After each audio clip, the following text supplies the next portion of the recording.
Wow. This is really impressive.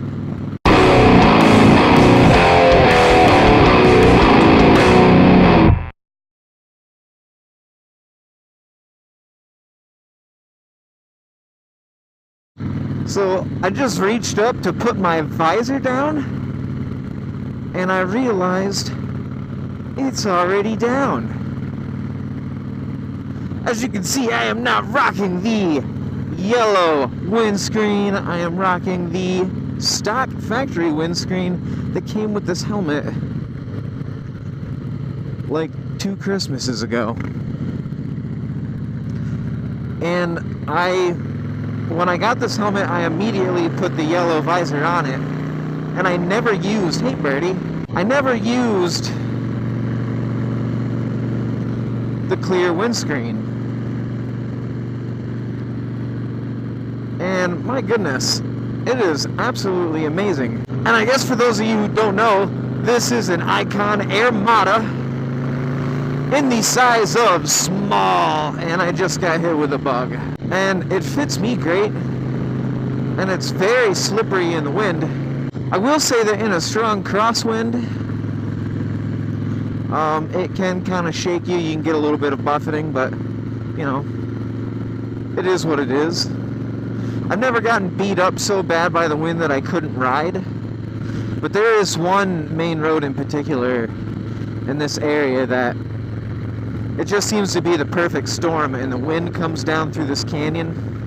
And if you're heading north on 15 between like Liberty and I don't know, Trout Run or something, headed north toward Mansfield, Pennsylvania, it really just tears you a new one. So generally I don't have to take that road because I have 2 side roads that either go to the south of that section or to the north of that section, and I don't even have to be there. But I've made the mistake twice, and it won't happen again. It is brutal, but this helmet can take it. That's why you need to get you a real helmet. You need to get you an Icon, baby.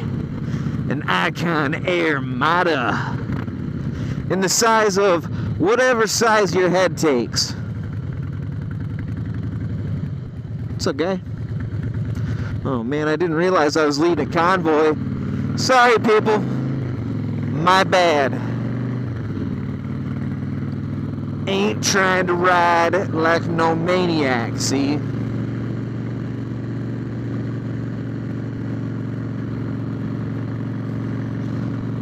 So what we're actually doing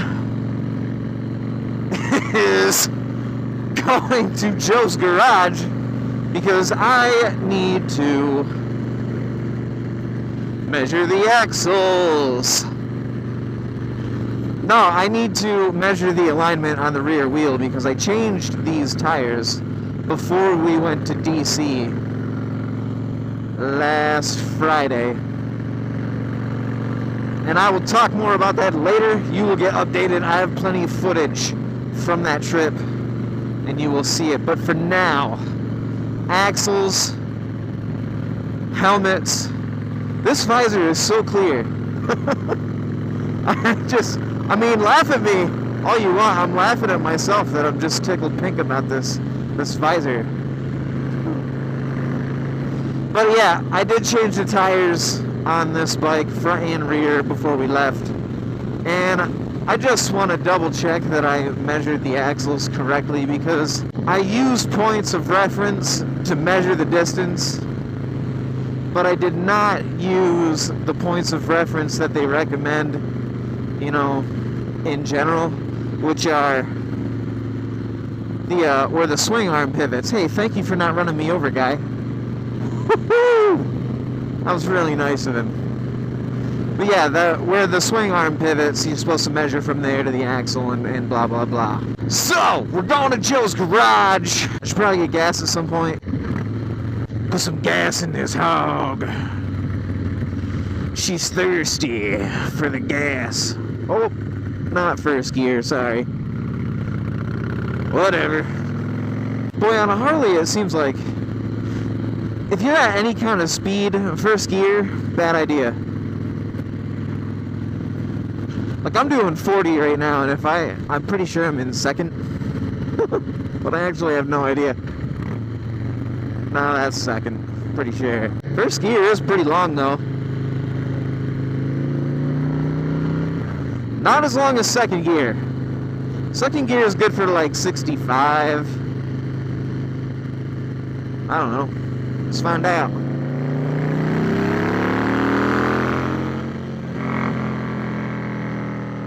$60 easily, no problem.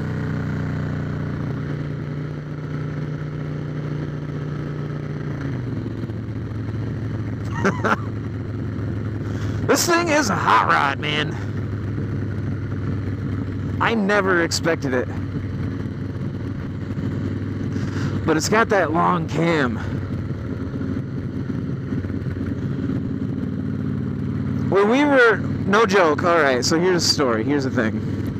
When we were down in DC, we were riding around. My friend Brad on the Black Destroyer, which you will see later in videos, is a 2000, I'm pretty sure, 16 Road King, and it's all black, and it's got like 24-inch bars on it. And this thing is a monster. And it's a 107 stage 1 full exhaust air intake tuner.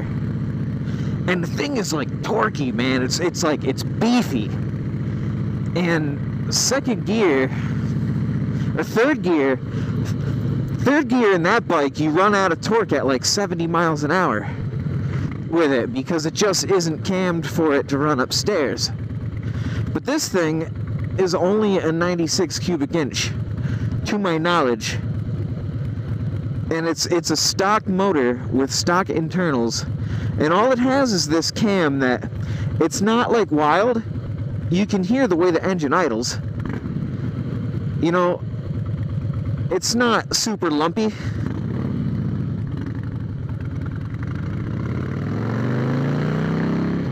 But I mean, I tell you guys, this cam pulls to like, this thing's easily pulling to $6,000 and pulling good. And, you know, it doesn't seem to be a big deal if you tap the limiter in second or third gear. And it pulls strong right, you know, just about up to it. If you're going downhill just a little bit with a little bit of tailwind even, and you lay into it, it will pull straight to the sky and give you the old, you know, fuel ignition cut. Blah, blah, blah. And that's just the bike saying, shift! Shift into fourth gear! There's Joe right there. Oh, maybe not. Oh, but anyway, guys, we'll see you there at Joe's Garage.